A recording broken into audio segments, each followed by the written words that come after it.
को तो कंटिन्यू करते हैं आज से नया टॉपिक द लिक्विड स्टेट द्रव्य अवस्था। ठीक है, तो आपको बता ही चुका हूँ। हम टॉपिक कवर कर रहे हैं लैब असिस्टेंट के लिए। ठीक है, तो लैब असिस्टेंट में जो 11 पद हैं उनकी मैं यहाँ पे चर्चा कर रहा हूँ। एक बार मैं और चेक कर लूँगा क्या ये टॉपिक जो है एनवायरमेंटल सुपरवाइज़र में भी हैं। और काफ़ी बच्चों के डाउट्स हैं कि सर एनवायरमेंटल सुपरवाइज़र की क्लास कब से होंगी? देखिए थोड़ा-सा अभी व्यवस्थाएँ नहीं बन पा रही है, बट जैसे ही यहाँ पे व्यवस्थाएँ बनेंगी मैं आपको ज़रूर जो इसके रिगार्डिंग बता दूँगा। एनवायरमेंटल सुपरवाइज़र की क्लासेस जो होंगी एग्ज़ैक्टली मैथ या फिर मैं बोलूँ फिज़िक्स या फिर फिज़िक्स या बायो के लिए जो भी हैं क्लासेस अगर शेड्यूल होंगी तो मैं आपको ज़रूर बताऊँगा, ठीक है? बट फिलहाल आप अपने जीएस को स्ट्रॉन्ग कीजिए, केमिस्ट्री वाले पोर्शन को स्ट्रॉन्ग कीजिए, है ना? फिज़िक्स और मैथ या फिर फिज़िक्स और बायो है तो उसके लिए रिगार्डिंग भी देखेंगे, सोचेंगे और जल्दी से जो टॉपिक्स हैं उन पे भी चर्चाएँ करेंगे, ठीक है? तो ख़ैर फिलहाल मैं आज लिक्विड स्टेट पढ़ाने जा रहा हूँ, द्रव्य अवस्था, ठीक है? और आप जानते हैं लैब असिस्टेंट में केमिस्ट्री का जो पोर्शन है वो 75 मार्क्स का है, ठीक? तो सिलेबस बहुत सरल सा लिखा है कि structure and properties of liquid, है ना? द्रव्य की संरचनाएँ और गुण, ठीक है? तो सबसे पहले देखो बिल्कुल बेस से लेके चलूँगा क्योंकि ऐसा मान के चलता हूँ कि हाँ भाई काफ़ी बच्चों को यहाँ पे प्रॉब्लम भी है, काफ़ी बच्चों को चीज़ें जो हैं क्लियर नहीं होती हैं। तो इसलिए थोड़ा बेस से लेके चलूँगा, जिनको लगता है कि ज़्यादा ही बेसिक है, तो वो स्किप भी कर सकते हैं। वैसे आज की जितनी भी क्लास है, लिक्विड स्टेट पे ये बेसिक ही होने वाली है, ठीक है ना? तो इसमें जो प्रॉपर्टी ऑफ लिक्विड में मैं आपको विस्कोसिटी पढ़ाऊँगा और सरफेस टेंशन पढ़ाऊँगा, वो कल की क्लास में पढ़ाऊँगा। आज बस मैं लिक्विड का जो है एक बेसिक कांसेप्ट आपको बस समझाने जा रहा हूँ, ठीक है ना? तो लिक्विड के बारे में जल्दी समझते हैं। इससे पहले समझते हैं लिक्विड मैटर का एक फिजिकल स्टेट है। हम जानते हैं मैटर पदार्थ हमारे चारों ओर की चीज़ें, है ना? जो पदार्थ है वो जो सारे चारों ओर की चीज़ें हैं जिनका कुछ मास है ना? और वो कुछ जगह घेरती हैं, जिनका कुछ द्रव्यमान है और कुछ जगहें घेरती हैं, उसको हम मैटर या फिर पदार्थ कहते हैं, ठीक है ना? ये द्रव्य या इसे मैं पदार्थ भी कह सकता हूँ, ठीक है ना? तो पदार्थ की हम जानते हैं 3 भौतिक अवस्थाएँ होती हैं। There are 3 physical state of matter हम सभी जानते हैं। ये होती हैं ठोस दैट मीन्स सॉलिड, है ना? द्रव्य द्रव्य दैट मीन्स लिक्विड और गैस, है ना? ठोस, द्रव्य और gas, solid, liquid and gas. मैं जो मैटर है इसकी 3 स्टेट्स होती हैं। इसके अलावा 2 और भी होती हैं जो आपने पढ़ी हैं, बोस-आइंस्टीन या फिर प्लाज़्मा। खैर मैं उनके बारे में यहाँ चर्चा नहीं कर रहा। हमें मेन बात को समझना है कि सॉलिड, लिक्विड और गैस जो है मैटर की 3 अवस्थाएँ हैं। हम सभी जानते हैं कि जो ठोस में कण होते हैं, हम जानते हैं everything is made up of particle, है ना? डाल्टन की थ्योरी। तो भई जो सॉलिड के जो पार्टिकल हैं, कण हैं, ये बिल्कुल टाइटली पैक्ड होते हैं, क्लोज़ली पैक्ड होते हैं। दैट मीन्स इनका फोर्स ऑफ अट्रैक्शन सबसे अधिक होता है, इसलिए यहाँ पे पार्टिकल बिल्कुल टाइटली पैक्ड होते हैं। ठीक है? ये सब बेसिक जानते हैं, ठीक है ना? ये बेसिक सभी जानते हैं, बट हाँ, एक क्विक रिवीजन के लिए इसको दोबारा से जल्दी से समझा देता हूँ। ठीक है? तो सॉलिड में जो पार्टिकल हैं वो कैसे होते हैं? टाइटली पैक्ड होते हैं, ठीक है? दे आर टाइटली पैक्ड या क्लोज़ली पैक्ड, है ना? और जो इनके पार्टिकल हैं, इनके बीच का जो फोर्स ऑफ अट्रैक्शन है, जिसको मैं कहूँगा इंटरमॉलिक्यूलर फोर्स ऑफ अट्रैक्शन, है ना? अंतः आणविक आकर्षण का बल, ठीक है? Intermolecular force of attraction, force of attraction ये क्या है? बहुत ज़्यादा है ना? लिक्विड के केस में आप जानते हैं पार्टिकल के बीच में स्पेस आने लगता है, खाली जगहें आने लगती हैं, ठीक है? तो ये लिक्विड की प्रॉपर्टी होती है कि भई लिक्विड जो होते हैं, इनके पार्टिकल के बीच में स्पेस होता है, ठीक है ना? तो हम जानते हैं यहाँ पे मैं कह सकता हूँ इंटरमॉलिक्यूलर फोर्स ऑफ अट्रैक्शन होगा, बट सॉलिड के रिस्पेक्ट में कम होगा। ठोस के रिस्पेक्ट में यहाँ पे जो अंत है आणविक आकर्षण का जो बल है ये कम होगा, है ना?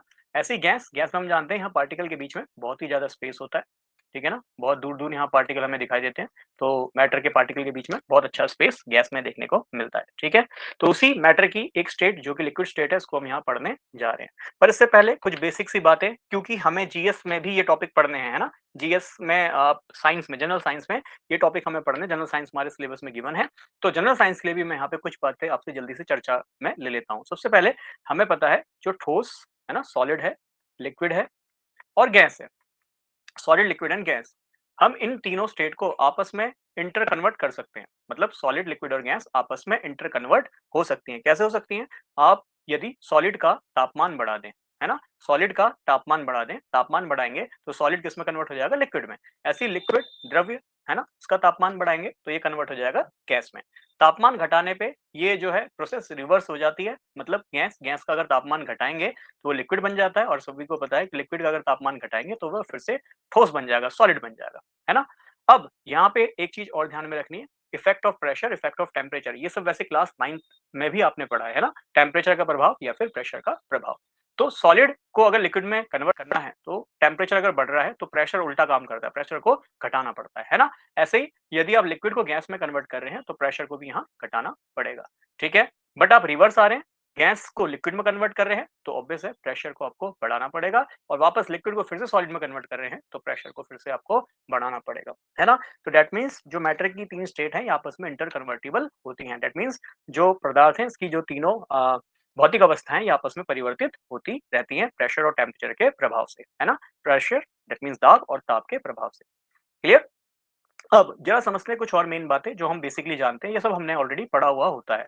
क्या? कि जो सॉलिड है इसके पार्टिकल देखिए, इसके जो पार्टिकल हैं क्योंकि ये लैब असिस्टेंट और एनवायरमेंटल सुपरवाइज़र, है ना? वो बच्चे भी देख रहे होंगे तो इसलिए मैं जस्ट ये बेसिक भी एक बार जल्दी से लेके चल रहा हूँ, ठीक है? तो देखिए ये जो सॉलिड है इसके पार्टिकल काफ़ी क्लोज़ हैं, है कि नहीं? जैसे-जैसे मैं तापमान बढ़ाऊँगा, है ना? तापमान बढ़ाने पे एक एनर्जी होती है जिसको हम कहते हैं काइनेटिक एनर्जी, है ना? काइनेटिक एनर्जी, ये किस पे डिपेंड करती है? काइनेटिक एनर्जी डिपेंड करती है टेम्परेचर पे। जनरली काइनेटिक एनर्जी जो होता है, ये होता है 3/2 ऑफ केबीटी, है ना? यहाँ पे केबी क्या है? बोल्ट्जमैन कांस्टेंट है, टी यहाँ पे तापमान है, ठीक है? बोल्ट्जमैन का स्थिरांक है केबी, है ना? और टी क्या है? तापमान है। अगर मैं इस चीज़ को देखूँ तो ये कांस्टेंट है, तो यहाँ से काइनेटिक एनर्जी जो है, ये डायरेक्टली प्रोपोर्शनल है किसके? टेम्परेचर के, है कि नहीं? तो जैसे-जैसे मैं तापमान को बढ़ाऊँगा, गतिज ऊर्जा भी बढ़ेगी। ठीक? गतिज ऊर्जा नाम से पता चल रहा है जो गति दैट मीन्स मोशन पे डिपेंड करेगी, ठीक है? उसको हम काइनेटिक एनर्जी कहेंगे। तो जैसे-जैसे तापमान बढ़ाया जाएगा, काइनेटिक एनर्जी बढ़ेगी, तो समझिए काइनेटिक एनर्जी का मतलब ये पार्टिकल मोशन में आना शुरू हो जाएँगे। तो ये पार्टिकल रैंडमली हर डायरेक्शन में भागना शुरू हो जाएँगे, है ना? तो जैसे-जैसे एनर्जी अब्ज़ॉर्ब करेंगे, पार्टिकल हर डायरेक्शन में भागना शुरू हो जाएँगे। भागना शुरू होंगे, तो आप समझिए तापमान आपने बढ़ाया, है ना? On increasing the temperature solid जो ठोस है वो किसमें कन्वर्ट हो जाएगा? द्रव्य में। क्यों? क्योंकि पार्टिकल एनर्जी गेन करेंगे, तापमान बढ़ेगा, पार्टिकल एनर्जी गेन करेंगे, काइनेटिक एनर्जी बनेगी, जिसकी वजह से वो भागना शुरू हो जाएँगे और आप देखेंगे लिक्विड बन जाएँगे, जिनके बीच में आपको स्पेस दिखाई देगा, है ना? लिक्विड बन जाएँगे, द्रव्य बन जाएँगे जिनके बीच में आपको स्पेस दिखाई देगा। क्लियर? ऐसे ही फिर लिक्विड का अगर तापमान बढ़ाते हैं, तो आपको पता है जैसे-जैसे आप तापमान बढ़ाएँगे, तो जो आपका द्रव्य है, लिक्विड है, ये भी गैस फॉर्म में आ जाएगा। व्हाई? सेम कहानी कि भाई जैसे-जैसे आप टेम्परेचर बढ़ाएँगे, काइनेटिक एनर्जी गेन हो जाएगी, ठीक है? तापमान बढ़ाने पे गतिज ऊर्जा में भी क्या होगा? इंक्रीज़ होगा, गतिज ऊर्जा भी बढ़ेगी, ठीक है? तो पार्टिकल और दूर-दूर भागना शुरू कर देंगे, दूर भागेंगे तो ये किस अवस्था में आ जाएँगे? गैस अवस्था में आ जाएँगे। ठीक है? तो ये मैटर की जो है 3 वो जो स्टेट हैं, ये आपस में इंटर कन्वर्ट होती रहती हैं और ये हमने बहुत क्लास 6-7 से जनरली सारी बातें हमने पढ़ी हैं। है कि नहीं? इसके बाद यदि प्रेशर का प्रभाव देखें तो आप सभी को पता है अगर गैस है, गैस आपने अगर मान लीजिए ये एक बिल्कुल क्लोज़्ड कंटेनर लिया है, इसमें आपने एक पिस्टन लगा दिया, ठीक है? अब आपने इसके अंदर जो है गैस भरी है, ठीक है? आप जानते हैं कि गैस के बीच में अच्छा खासा स्पेस होगा, बट जैसे ही आप पिस्टन पे दाब लगाएँगे, प्रेशर लगाएँगे तो आप ऑब्जर्व करेंगे कि दाब लगाने पे पिस्टन जैसे नीचे की ओर आएगा तो ये गैस आपस में पास आने लगेंगे, है ना? और आपको पता है अगर पार्टिकल पास-पास आना शुरू हो जाएँगे, गैस के अगर जो कण हैं वो आपस में पास-पास आना शुरू हो जाएँगे, तो गैस अवस्था से किस अवस्था में आ जाएगा? आप सभी जानते हो तरल अवस्था या फिर द्रव्य अवस्था में आ जाएगा। है कि नहीं? फिर मैं और इस पे प्रेशर लगा दूँ और प्रेशर लगा दूँ, तो यदि मैं यहाँ पे प्रेशर दाब और ज़्यादा बढ़ाता हूँ, तो आप सभी जानते हैं ये पार्टिकल और क्लोज़ आ जाएँगे और ये किस फॉर्म में आ जाएगा? ठोस फॉर्म में, है ना? ठोस फॉर्म में आ जाएगा। क्लियर है? तो हम जानते हैं कि हाँ भाई मैटर है, इसकी तीनों स्टेट आपस में इंटर कन्वर्ट होती रहती हैं। तो मैं जनरल साइंस के एस्पेक्ट में भी यहाँ पे पढ़ा रहा हूँ। बाकी रिवीजन के लिए भी है क्लास 11th-12th जो 12th पास आउट हैं बच्चे, उनका भी एक रिवीजन हो जाए। बाकी हाँ, जो ग्रेजुएशन करे बैठे हैं, उनको मुझे पता है ये सारी चीज़ें पता है। ठीक है? तो वो भी रिवीजन के तौर पे एक बार देख लीजिए जल्दी से। तो सॉलिड है, ठीक है? और ये लिक्विड है और ये गैस है, ठीक है? और हर क्लास में हमने कोशिश करी है कि एक छोटा-सा बेस तैयार करें क्योंकि इतना डीप में भी हमें नहीं जाना है, ये भी देखना है 75 मार्क्स के लिए हमें कितना पढ़ना है, ठीक है ना? कॉस्ट टू बेनिफिट रेशियो हालाँकि 75 क्वेश्चन बनने हैं, बट हाँ, ये भी देखना है कि हम उस टॉपिक में कुछ ज़्यादा घूम तो नहीं जा रहे, है ना? मतलब ये है कि एक टॉपिक का एक हमें एस्पेक्ट भी देखना है कि एग्ज़ाम के पॉइंट से कितना इम्पोर्टेंट बनता है, ठीक है? चलिए खैर, तो जल्दी से सॉलिड, लिक्विड और गैस, ठोस, द्रव्य और गैस इनके आपस में इंटर कन्वर्जन को भी जानते हैं। आप सभी जानते हैं सॉलिड को अगर लिक्विड में कन्वर्ट करा जाता है, तो इसे हम फ्यूजन कहते हैं, है ना? फ्यूजन। इसके बाद लिक्विड को वापस से सॉलिड में लाने को हम बोलते हैं सॉलिडिफिकेशन, ठीक है? सॉलिडिफिकेशन। हिंदी में इसे जमना बोलते हैं, ठीक है? इसके बाद लिक्विड है, लिक्विड से गैस में जाने को हम सभी जानते हैं वेपोराइज़ेशन होता है, ठीक है? वाष्पीकरण, वेपोराइज़ेशन और गैस से वापस लिक्विड में आने को हम क्या बोलते हैं? कंडेंसेशन, है ना? संघनन। ठीक है? इसके बाद सॉलिड अगर डायरेक्टली गैस में जाता है, इट इज़ कॉल्ड सब्लिमेशन, ठीक है? सब्लिमेशन, हिंदी में आई थिंक ऊर्ध्वापरधन कहते हैं। और वापस अगर गैस डायरेक्ट सॉलिड में कन्वर्ट हो जाए तो इसे हम डिपोजिशन कहते हैं। ठीक है, तो ये कुछ टर्म्स हैं, डायरेक्ट एग्जाम में पूछी जाती हैं। जैसे सब्लिमेशन के लिए पूछा जाता है, जनरल साइंस में से क्वेश्चन पूछे जाते हैं, बता दो वो कौन सी बॉल्स हैं जो जो है सब्लाइम हो जाती हैं और कपड़ों में रखी जाती हैं। ये क्वेश्चन प्रीवियस ईयर में काफी बार पूछा जा चुका है। तो वो होती है नेप्थलीन की बॉल्स, आप सभी जानते हैं। ठीक है ना? इसके अलावा अमोनियम क्लोराइड भी सब्लाइम हो जाता है। ठीक है, गैस से डायरेक्ट सॉलिड में आने का एग्जाम्पल आप सभी ने पढ़ा है, ड्राई आइस, शुष्क जो बर्फ होती है ना, ड्राई आइस, ये एग्जांपल होता है गैस से डायरेक्ट सॉलिड में आने का। ठीक है, वेपराइजेशन तो आप डेली डे लाइफ में देखते हैं। कंडेंसेशन आपने देखा है कि भाई गिलास रखा है ठंडा, है ना, ठंडे पानी का गिलास रखा है, तो उसके बाहर कैसे जो पानी की बूंदे हैं वो आके चिपक जाती हैं, है ना।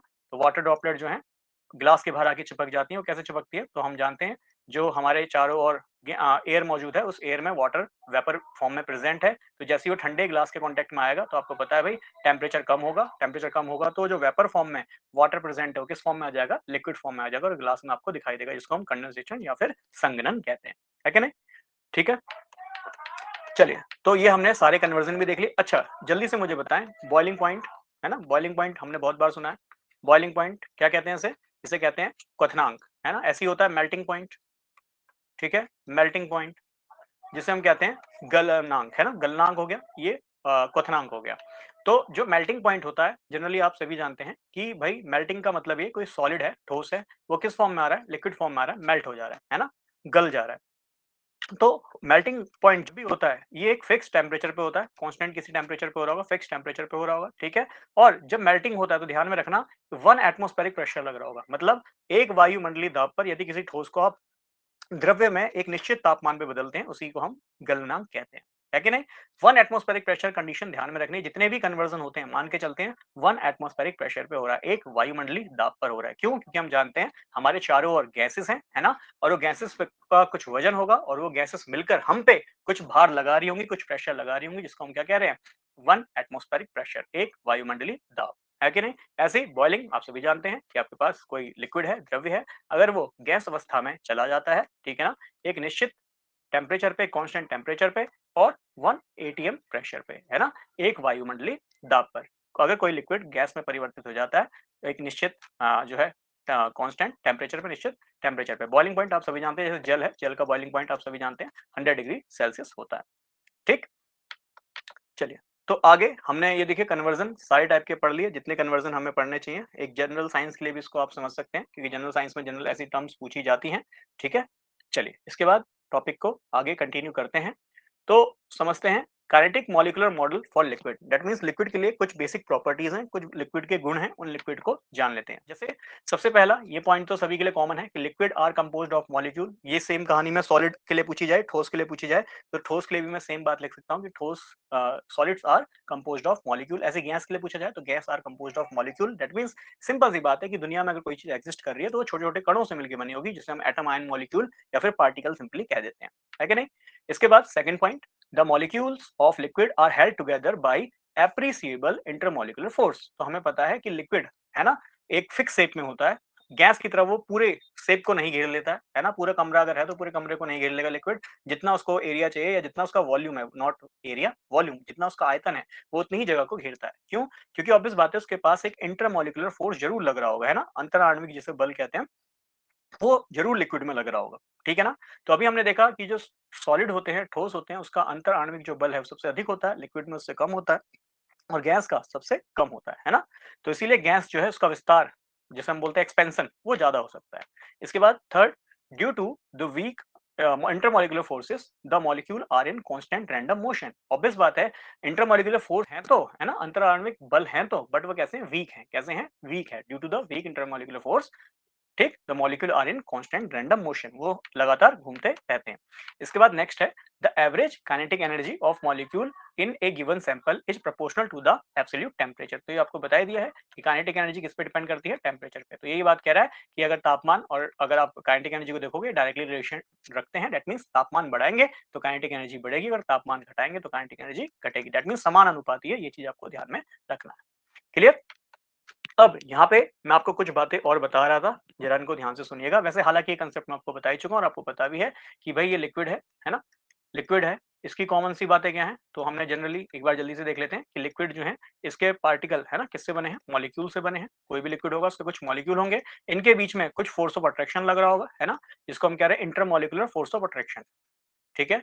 ये हमने पढ़ा कि इनमें लग रहा होगा एक इंटरमॉलिक्यूलर फोर्स ऑफ अट्रैक्शन, है ना? ये कुछ बेसिक सी प्रॉपर्टी है जो हमें ध्यान में रखनी है।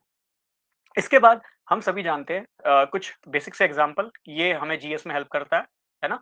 कि भाई मान लीजिए अगर हमारे पास कोई लिक्विड है ना? द्रव्य है और हम जानते हैं, मान लो लिक्विड हम जल ही ले रहे हैं, ये जो द्रव्य है इसको हम जल ही ले रहे हैं, वाटर ही ले रहे हैं, ठीक है? हम सभी जानते हैं कि अगर इस जल में अगर हम नमक घोलें, है ना? नमक घोल दें, लवण जिसे कह सकते हैं, या फिर चीनी घोल दें, तो आप जानते हैं नमक और चीनी अगर थोड़े से मात्रा में घोली जाए तो नमक और चीनी गायब हो जाती है ना?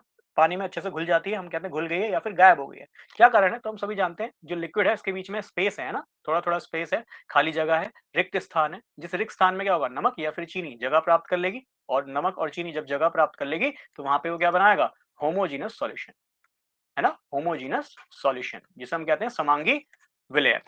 क्लियर? चलिए खैर आगे प्रॉपर्टीज ऑफ लिक्विड जल्दी से इसको पढ़ाता हूँ। तो आज की क्लास कोई ज्यादा लेंदी नहीं होने वाली, मतलब 1 घंटे में इसको फिनिश कर सकता था, बट थोड़ा सा समय का अभाव चल रहा है। ये क्लास मुझे जनरली 11 बजे करीब रिकॉर्ड करनी थी, तो थोड़ा काम था जिसमें मुझे टाइप वगैरह करना पड़ता है, तो उसकी वजह से टाइम लग गया था। तो वही है, ज्यादा टाइप हो नहीं पाया, तो क्लास में ज्यादा लेंदी रख नहीं पाऊंगा। ये भी नहीं चाहता था कि आज का दिन ऐसे ही चला जाए, तो इसलिए जस्ट बेसिक प्रॉपर्टी लेके आऊँ, कल विस्कोसिटी और सरफेस टेंशन आपको पढ़ा दूंगा। ठीक है, चलिए खैर प्रॉपर्टीज ऑफ लिक्विड जल्दी से देखते हैं। सबसे पहला है वॉल्यूम, आयतन। तो आप सभी जानते हैं जो लिक्विड होता है इसका डेफिनेट वॉल्यूम होता है ना? बिल्कुल फिक्स निश्चित आयतन होता है। बट आप सभी को पता है इसकी शेप फिक्स नहीं होती है, जिस बर्तन में इसको रखा जाता है ये उसी की शेप ले लेता है। ये जस्ट बेसिक बात है जो आप पहले से ही जानते हैं। इसके बाद लिक्विड जो है आपको पता है जैसे गैस होती है, जिस भी बर्तन में रखोगे पूरे बर्तन को घेर लेता है, जबकि लिक्विड ऐसा नहीं होता। जितना उसका वॉल्यूम होता है उतनी जगह को वो घेरता है। क्या रीजन है? ऑब्वियस है कि जो लिक्विड है उसका जो अंतर आणविक बल है ना, इंटरमॉलिक्यूलर फोर्स है, वो क्या है? अधिक है। किससे? गैस से। ठीक, चलिए तो यहाँ पे जस्ट यही बात बताई गई है। आगे देख लेते हैं डेंसिटी, घनत्व। घनत्व डेंसिटी, अच्छा वॉल्यूम ये मैंने शायद जगह छोड़ी थी। मैं आपको वॉल्यूम का एक जस्ट यूनिट कन्वर्जन बताना चाह रहा था, वो आपको ध्यान में रखना चाहिए। मे बी हमें आगे हेल्प करे, ठीक है ना? क्योंकि कल विस्कोसिटी और सरफेस टेंशन पे क्वेश्चन लेके आऊंगा, तो हो सकता है वहां पे वॉल्यूम निकालने की हमें जरूरत पड़ जाएगी। तो वॉल्यूम का जल्दी से एक यूनिट कन्वर्जन देख लेते हैं। वॉल्यूम जिसे हम आयतन बोल रहे हैं, है ना? आयतन, कुछ उसका जल्दी से यूनिट कन्वर्जन देख लेते हैं। देखिए बहुत सरल सी बात है, जो आयतन होता है उसको जनरली हम या तो लीटर में निकालते हैं या फिर मीटर क्यूब में निकाल लेते हैं, है ना? फिर मीटर के अलावा फिर तो आप सेंटीमीटर क्यूब वगैरह सब में निकाल ही लोगे, ठीक है? बट आपको समझना है, अगर आपके पास 1 मीटर है ना लेंथ, 1 मीटर ब्रेथ और 1 मीटर हाइट, है ना? 1 मीटर लंबाई, वॉल्यूम आप सभी को पता है 3 डायमेंशनल होता है, 3 विमाओं वाला होता है, तो उसमें लंबाई, है ना? चौड़ाई और ऊंचाई तीनों चीजें होंगी। तो इसमें मान लो अगर आपके पास कोई कंटेनर है, बर्तन है जिसका 1 मीटर लंबाई है, 1 मीटर चौड़ाई है, 1 मीटर ऊंचाई है, तो उस बर्तन में हमेशा 1000 लीटर पानी आएगा, है ना? 1000 लीटर कोई भी आप लिक्विड को उसमें जो है फिट कर सकते हैं, ठीक है ना? 1 मीटर लेंथ, 1 मीटर ब्रेथ और 1 मीटर हाइट है, ठीक है? अब यहाँ पे हमें समझ में आया कि 1 मीटर क्यूब जो 1000 लीटर होगा। ये बहुत बेसिक सा यूनिट कन्वर्जन है जो आपको ध्यान में रखना है, ठीक है? इसी से आप आगे के यूनिट कन्वर्जन कर भी सकते हैं। जैसे फॉर एग्जांपल कुछ बेसिक यूनिट कन्वर्जन आपको पता होने चाहिए। जैसे मैक्रोस्कोपिक लेवल पे, बड़े लेवल पे सबसे छोटी जो यूनिट होती है, मतलब बड़े लेवल का मतलब है जब आप जिनको अपनी नॉर्मल आइज से देख सकते हो। सबसे छोटी चीज कौन सी देख पाते हैं? मिली, है ना? उसके बाद क्या देख पाते हैं? सेंटी, फिर देख पाते हैं डेसी, फिर देख पाते हैं मीटर, है ना? फिर डेका, फिर आता है हेक्टो और फिर आता है किलो, है ना? किलो अगर मीटर है तो यहाँ मीटर लिख दीजिएगा, ठीक है? फिर यूनिट कन्वर्जन है तो यहाँ पे ध्यान में रखिएगा, जब मिली से सेंटी की ओर जाते हैं तो 10 से गुणा कर देना है। तो सिंपल सी बात है कि अगर मैं पूछूं 1 सेंटीमीटर में कितना होता है, आप सभी जानते हैं 10 मिलीमीटर होता है। फिर ऐसे ही सेंटी से डेसी जा रहे हैं 10, मतलब जब आप ऊपर से नीचे की ओर जा रहे हैं तो नीचे वाला ऊपर वाले से 10 गुना ज्यादा होगा। बहुत सरल है, ये यूनिट कन्वर्जन है जो आपको पता होना चाहिए। अगर न्यूमेरिकल वगैरह थोड़े बहुत हम करेंगे तो उसमें यूनिट कन्वर्जन यूज हो जाएगा। जैसे फॉर एग्जांपल मैं पूछूं 1 मीटर में बताइए कितने मिलीमीटर है, मैं पूछ रहा हूँ 1 मीटर में कितने मिलीमीटर है, तो जल्दी से देखिए ये है मिली, मिली से मीटर की ओर आना है तो 10 गुणा 10 गुणा 10, मतलब 3 बार 10 मल्टीप्लाई हो रहा है, 10 की घात 3 हो जाएगा। तो आप यूनिट कन्वर्जन जनरली जानते हैं। ऐसे ही मैं बोलूं 1 मीटर में कितने सेंटीमीटर होंगे, तो आप देखिए तो सीधे सीधे वैसे भी जानते हैं, या ऐसे भी देख सकते हो, सेंटी से डेसी 10, डेसी से मीटर 10, तो दैट मींस 10 की पावर 2 या 100 सेंटीमीटर कह सकता हूँ। क्लियर है? तो ऐसे ही मान लो मुझे पता लगाना है 1 सेंटीमीटर में कितने लीटर हैं, तो वो सब मैं वैल्यूज यहाँ पे रख के उसको सॉल्व करके कैलकुलेट कर सकता हूँ, ठीक है? इसके अलावा नेक्स्ट है डेंसिटी। डेंसिटी जो है घनत्व, ठीक है ना? डेंसिटी क्या होता है? Density is actually mass per unit volume, है ना? रो से रिप्रेजेंट करते हैं इसको, ठीक है? डेंसिटी को रो से रिप्रेजेंट करते हैं और सभी जानते हैं ये होता है मास बट्टे में वॉल्यूम, द्रव्यमान, ठीक है? द्रव्यमान बट्टे में आयतन, ठीक है? फिर इसके बाद इसकी यूनिट जनरली हमें पता ही है, किलोग्राम पर मीटर क्यूब होती है, ठीक है? जल्दी से बेसिक सी बात जान लेते हैं, हम सभी जानते हैं अगर मान लो सॉलिड है, तो आपको पता है सॉलिड के पार्टिकल बहुत टाइटली पैक्ड होंगे, क्लोजली पैक्ड होंगे। लिक्विड में पार्टिकल के बीच में थोड़ा-थोड़ा स्पेस होगा और गैस इसमें जो कण है उनके बीच का स्पेस जो है ना, रिक्त स्थान सबसे अधिक होगा। तो अगर मैं सॉलिड की बात कर रहा हूँ, तो देखो इतने ही एरिया में, है ना, सॉलिड के पार्टिकल ज़्यादा हैं, उतने ही एरिया में लिक्विड के पार्टिकल थोड़े कम हैं और गैस के तो और भी कम हैं। तो मुझे समझ में आता है कि हाँ, मास पर यूनिट वॉल्यूम सबसे ज़्यादा सॉलिड का होगा, फिर उसके बाद लिक्विड का होगा और फिर उसके बाद गैस का होगा। तो मैं कह सकता हूँ अगर डेंसिटी की बात करी जाए तो डेंसिटी जो सॉलिड की है सबसे ज़्यादा होगी, फिर उसके बाद लिक्विड की होगी और उसके बाद गैस की होगी। तो इतनी बात मुझे समझ में आती है घनत्व की, कि घनत्व जो है सॉलिड का सबसे अधिक होता है, देन लिक्विड का और देन गैस का। क्लियर? फिर इसके बाद कुछ बेसिक सी बातें आप जानते ही हैं कि अगर मान लीजिए लिक्विड है ना? लिक्विड स्टेट पढ़ रहे हैं, तो लिक्विड में अगर कोई चीज़ तैर रही है, फ्लोट कर रही है ना? एक चीज़ होता है फ्लोट करना, तैरना। और मान लीजिए कोई चीज़ है वो लिक्विड में डूब रही है, सिंक कर जा रही है, सिंक मतलब डूबना, ठीक है? तो कोई चीज़ फ्लोट कर रही है तो दैट मीन्स जो चीज़ फ्लोट कर रही है ना? मान लो ये चीज़ ए है, यहाँ पे भी ये चीज़ मान लो बी है। तो अगर मान लो अगर ये लिक्विड है, ठीक है? यहाँ ये भी लिक्विड है। तो अगर कोई चीज़ लिक्विड में फ्लोट कर रही है तो आप सभी को पता है कि भाई जो भी चीज़ फ्लोट कर रही है, उसकी डेंसिटी क्या होगी? लिक्विड से कम होगी, है ना? कोई भी जो चीज़ लिक्विड में फ्लो करती है जनरली उसकी डेंसिटी क्या होती है? लिक्विड से कम होती है। जैसे आप देखते हैं ऑयल है, वो पानी के ऊपर जनरली तैर रहा होता है, तो सेम रीज़न है, हालाँकि इसके पीछे एक रीज़न ये भी बनेगा कि जो ऑयल है वैसे तो रीज़न बहुत सारे बनेंगे। एक तो रीज़न ये बनेगा कि ऑयल जो है वो नॉन पोलर है, पानी पोलर है ना? पोलर नॉन पोलर डिसॉल्व नहीं होता। फिर दूसरा यही कि ऑयल जो है उसकी डेंसिटी कम होती है, दैट मीन्स वो वाटर पे फ्लोट करेगा। क्लियर है? इसके बाद आप सिंक वाली एग्ज़ाम्पल देख सकते हैं, जिसमें आप देखेंगे कि भई अगर किसी की भी डेंसिटी वाटर से ज़्यादा हो जाएगी, है ना? लिक्विड से या वाटर से किसी की भी डेंसिटी अगर ज़्यादा हो जाएगी, तो वो क्या कर जाएगा? सिंक कर जाएगा। ये कुछ बेसिक सी बातें हैं जो हमें ध्यान रखनी होती हैं, ठीक है? बाकी डूबने के पीछे बहुत सारे रीज़न होते हैं, आपको पता है। कोई भी ऑब्जेक्ट पानी में जब भी तैरता है, जब वो जितना उसका वज़न है, उससे ज़्यादा पानी को वो डिस्प्लेस कर पाए। ये सब आप फिज़िक्स वगैरह में पढ़ते हैं ही, ठीक है? चलिए आगे। इसके बाद density of liquid is inversely proportional to temperature, क्या इसका मतलब है? जल्दी से देख लेते हैं। सिंपल सी बात ये बोलिए कि डेंसिटी जो है वो टेम्परेचर के क्या है? समान अनुपाती है। क्या इसके पीछे का रीज़न है ज़रा समझिए। देखो, आप सभी जानते हैं सॉलिड में अभी हमने देखा कि जो पार्टिकल हैं वो बिल्कुल टाइटली पैक्ड हैं, क्लोज़ली पैक्ड है ना? सॉलिड के पार्टिकल बहुत ज़्यादा टाइटली पैक्ड हैं और क्लोज़ली पैक्ड हैं। क्लियर? बट जैसे-जैसे आप तापमान बढ़ाओगे, आपने अभी देखा कि तापमान बढ़ाते हैं तो गतिज ऊर्जा बढ़ती है, काइनेटिक एनर्जी बढ़ती है। काइनेटिक एनर्जी बढ़ेगी तो पार्टिकल मोशन में आना शुरू हो जाएँगे और जब ये पार्टिकल मोशन में आना शुरू होंगे तो उनके बीच का स्पेस बढ़ जाएगा। दैट मीन्स ये किस अवस्था में आ जाएँगे? ये द्रव्य अवस्था में आ जाएँगे। है कि नहीं? फिर ऐसे ही द्रव्य है, लिक्विड का तापमान फिर से बढ़ाइए तो आप जानते हैं ये किस अवस्था में आ जाएगा? ये गैसेयस अवस्था में आ जाएगा, है ना? ये गैस अवस्था में आ जाएगा।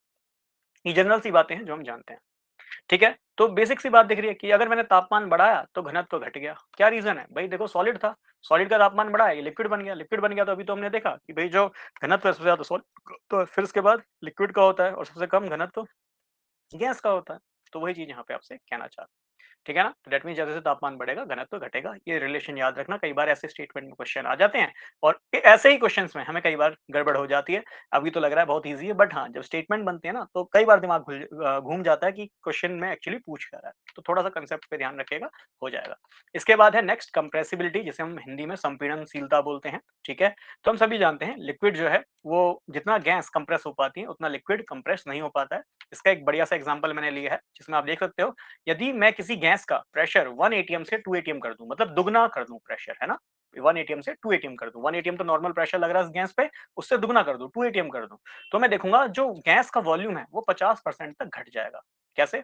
आप सभी जानते हैं भाई, अभी जस्ट एग्जांपल देखा था, ये पिस्टन है, ठीक है? आप क्या कर रहे हैं, पिस्टन है और मान लो इस कंटेनर में, इस बर्तन में आपने क्या भर दी, गैस भर दी, है ना? अब जैसे ही आप प्रेशर लगा रहे हो, कितना लगा रहे हो, दुगना प्रेशर लगा रहे हो, 2 एटीएम कर दे रहे हो। पहले इस पे नॉर्मल 1 एटीएम प्रेशर लग रहा था जो एटमॉस्फेयर लगा ही रहा है, बट आपने प्रेशर को कर दिया 2 टाइम, प्रेशर को कर दिया 2 टाइम। जैसे ही 2 टाइम करा, प्रेशर लगाने पे आप देखोगे ये गैस क्या हो जाएगी, पास आने लगेगी। तो दैट मीन्स इस गैस का वॉल्यूम, आयतन घट जाएगा। देखो, मान लो ये इनिशियल वॉल्यूम है इसका वी आई, अब जैसे ही प्रेशर लगाओगे तो गैस पास आना शुरू हो जाएगी, तो मान लो इसका वी फाइनल वॉल्यूम हो गया, तो आप देख रहे हो वॉल्यूम घट रहा है ना?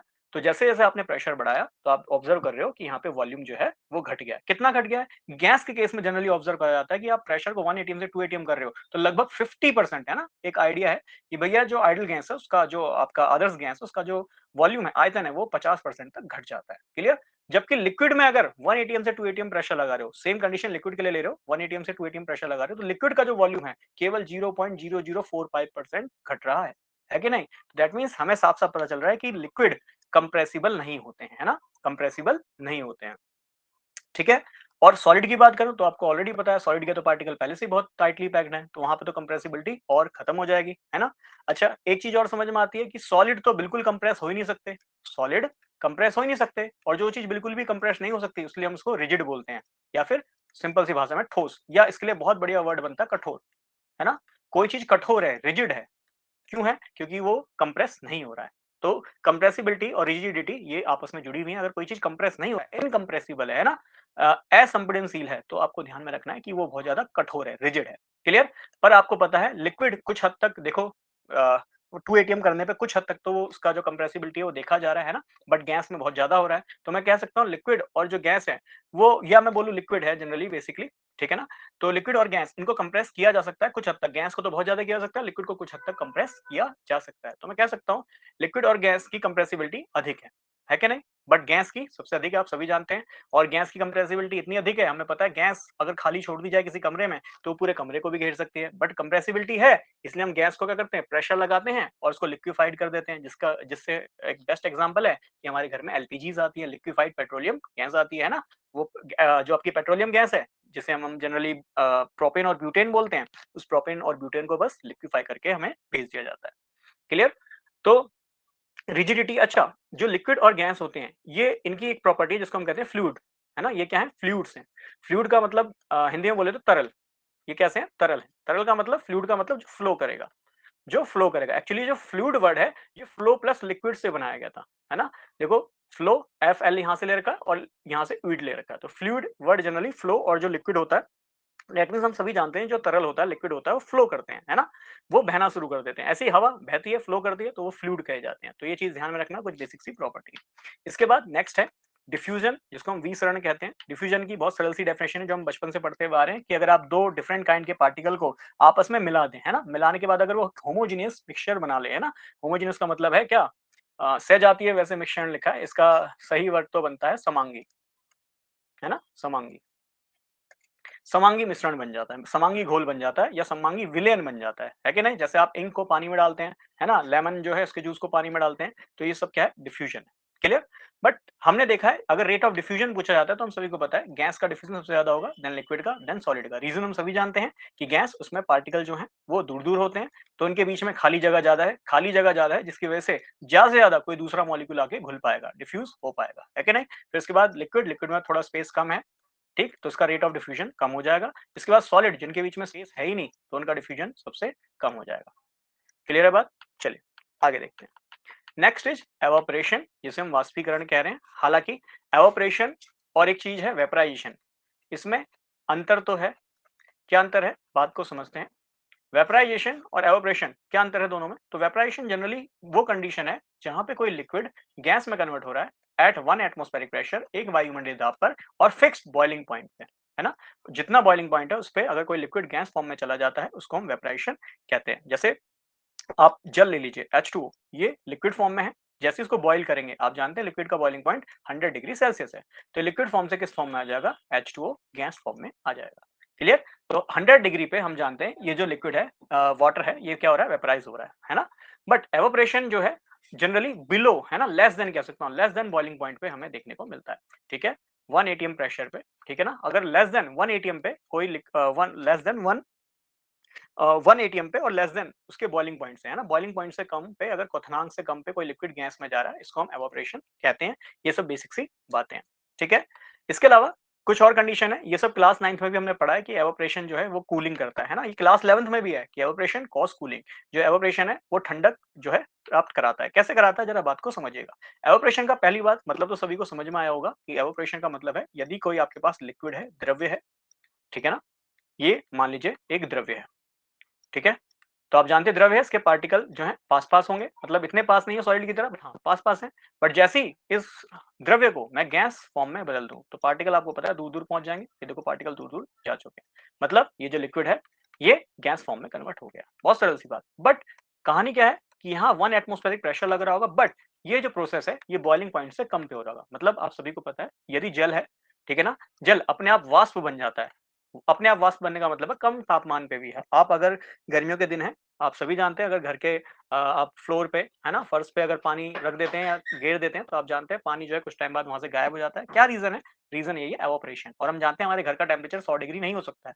हो ही नहीं सकता, एक्सिस्ट नहीं करता है। और हमने कल ज्योग्राफी क्लास में भी देखा था कि जो धरती पे सबसे अधिक तापमान पाया गया है, वो दस्त-ए-लूत में पाया गया है। और दस्त-ए-लूत आपने पढ़ा था ईरान में है, एक डेज़र्ट जिसका जो तापमान है वो सबसे अधिक दर्ज किया गया, जो कि 70 डिग्री। और मैंने बताया तो 70 डिग्री पे आपके जो थर्मोमीटर वगैरह हैं, डिजिटल थर्मोमीटर हैं, वो तो वर्क ही नहीं करते।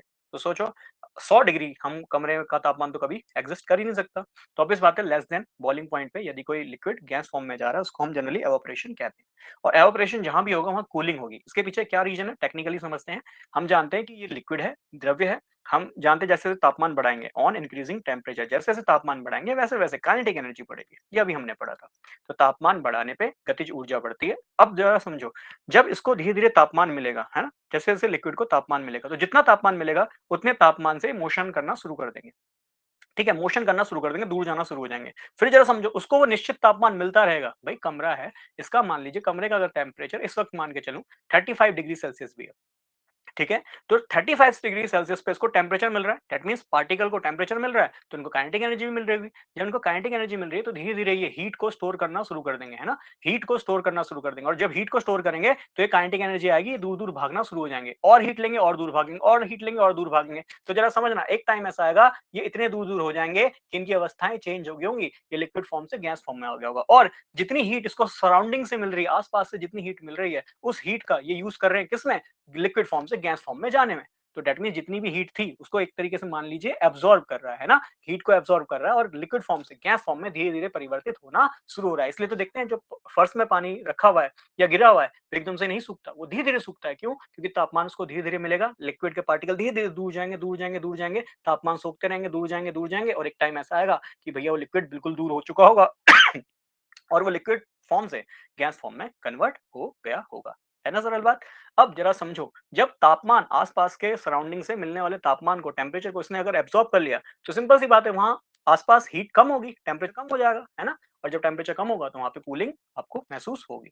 ठीक है? इसके बहुत सारे एग्ज़ाम्पल हैं भई, जहाँ गर्म जगह होती है, लोग अपने छतों पे, फर्श पे, है ना, पानी छिड़क देते हैं। क्या कारण है? वही एवापोरेशन। जैसे ही वहाँ से जितनी भी हीट होगी सराउंडिंग की, वो पानी को भाप बनाने में हेल्प कर देगी, और जो बचेगा वो क्या बचेगा? केवल ठंडक। तो इसलिए एवापोरेशन कॉज़ कूलिंग। ऐसे ही आपने देखा है, ये सब क्लास 9th वाले एक्सपेरिमेंट हैं, एग्ज़ाम्पल हैं कि भई अगर आप हाथ पे नेल पॉलिश रिमूवर को रख दो, है ना, पेट्रोल को रख दो, तो ठंडक महसूस होती है। क्या कारण है? वही कि पेट्रोल और नेल पॉलिश रिमूवर जो एसीटोन होता है, इनका जो बॉइलिंग पॉइंट होता है, ये बहुत कम होता है। हाथ के टेम्परेचर से इनके पार्टिकल क्या कर लेते हैं? एनर्जी गेन कर लेते हैं, है ना? जो हाथ है, उसकी हीट को गेन कर लेते हैं, और जैसे ही हीट को गेन करेंगे, पार्टिकल दूर-दूर जाना शुरू हो जाएँगे, लिक्विड से गैस फॉर्म में चले जाएँगे, और हाथ में क्या हो जाएगी? ठंडक, है ना? जितनी भी हीट होगी, वो लिक्विड को गैस फॉर्म में परिवर्तित कर देगी। तो ये चीज़ें आपको ध्यान में रखनी है, जनरल साइंस में आपको हेल्प करेगा। ठीक है? चलिए, अब इसके बाद क्या-क्या वे कारक हैं जिस पे जो एवापोरेशन है, वाष्पीकरण है, ये डिपेंड करता है। सबसे पहले है तापमान, तो ये हमने देख ही लिया कि जैसे-जैसे तापमान बढ़ाओगे, तो वैसे-वैसे एवापोरेशन बढ़ेगा, है ना? एवापोरेशन, वाष्पीकरण बढ़ेगा जैसे-जैसे आप तापमान को बढ़ाओगे। तो एवापोरेशन बढ़ेगा यदि आप तापमान बढ़ाते हैं। बहुत सरल सी बात है। ठीक है ना? बाकी रीज़न आप जानते हैं, काइनेटिक एनर्जी मिलेगी, वो सब कहानी आप जानते हैं। इसके बाद है second, strength of intermolecular force, है ना? तो ध्यान में रखना, एवापोरेशन जो है, एवापोरेशन ये इनवर्सली प्रोपोर्शनल होगा किसके? Strength strength of intermolecular forces के। ठीक है ना? स्ट्रेंथ ऑफ इंटरमॉलिक्यूलर फोर्सेस, मतलब समझो, अगर कोई ऐसा द्रव्य है आपके पास जिसमें अंतराण्विक जो बल है वो बहुत अधिक होगा, आपको पता, अगर ये बल अधिक होगा तो भाई उनको तोड़ने के लिए ज्यादा एनर्जी देनी पड़ेगी, ज्यादा हीट देनी पड़ेगी। तो अगर वहां पे ज्यादा एनर्जी देनी पड़ेगी, ज्यादा हीट देनी पड़ेगी, तो सिंपल है, उस पर्टिकुलर टेम्परेचर पे वहां पे एवापोरेशन कम होगा। तो इसलिए एवापोरेशन जो है स्ट्रेंथ ऑफ इंटरमॉलिक्यूलर फोर्स के इनवर्सली प्रोपोर्शनल होगा। ये बात आपको ध्यान में रखनी है। क्लियर है? इसलिए अगर आपको सिंपल सी बात बोल दी जाए कि मान लो जल है ना, और फिर वही एसीटोन है, एसीटोन, सभी फॉर्मूला बताएँगे एसीटोन का, ठीक है? जल है, एसीटोन है। अब क्वेश्चन यही आता है कि जल और एसीटोन 2 चीज़ है, बताओ किसका इवेपोरेशन ज़्यादा होगा? तो हम कहेंगे भाई जल, जल में तो खुद का बॉन्डिंग है प्लस हाइड्रोजन बॉन्डिंग है, हाइड्रोजन बॉन्ड बना के बैठा है ना? जबकि एसीटोन इसमें कोई हाइड्रोजन बॉन्डिंग नहीं है, तो ऑब्वियस बात है जल हाइड्रोजन बॉन्डिंग है, तो हाइड्रोजन बॉन्ड को तोड़ने के लिए भी आपको एक्स्ट्रा एनर्जी देनी पड़ेगी। तो इसलिए जल इसका जो इंटरमॉलिक्यूलर फोर्स है, उसका जो बल है, उसका आकर्षण अधिक है, तो इसलिए जल के केस में एवापोरेशन का रेट कम होगा।